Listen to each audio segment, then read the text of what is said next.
आइए मैडम जी. അണ്ടിക്ക് ഉറപ്പുള്ളവന്മാർ മാത്രം വന്നാൽ അത് മതി. എടോ എന്താടോ എന്ത് പറ്റി? നമ്മൾ ഓളുടെ വീട്ടിൽ പോകണം.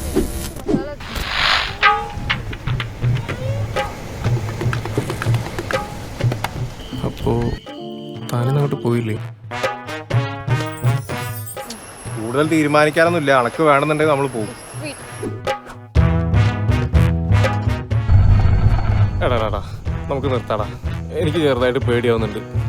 मैडम जी आपका सूखा पूरी तो लीजिए. ക്ലാസ് ചെയ്യും വിട്. ഇതിപ്പോ എന്താക്കുന്നു പറഞ്ഞു. ഇനി കഴിഞ്ഞ കാര്യങ്ങളൊന്നും ഓർത്ത് വിഷമിക്കില്ല.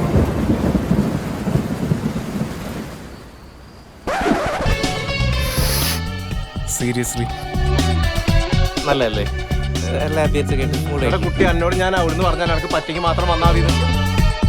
പ്രവീണിനെ ഓർത്ത് നിനക്ക് ദുഃഖമുണ്ട്. അല്ല അച്ഛേ, ഞാൻ അവരോട് പറഞ്ഞാണ് ഇവിടെ വന്നിട്ട് ഈ വർത്താനം പറയേണ്ട ആവശ്യമില്ല.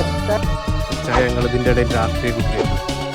നിന്റെ ഭർത്താവിനെ പോലെ പൊട്ടനാണെന്ന് വിചാരിക്കരുത്. കുട്ടി എന്നോട് പോഴോട് പറഞ്ഞാൽ എൻ്റെ അണ്ടിക്കുറപ്പണേ മാത്രമേ ഈ പരിപാടിക്ക് ഇറങ്ങിയാൽ മതി. നിങ്ങൾ തമ്മിലുള്ള എല്ലാം എനിക്ക് കൃത്യമായിട്ട് അറിയാം. അപ്പൊ ഇവിടെ ഉണ്ടാ നമ്മുടെ കൂടെ കാർലോസ്.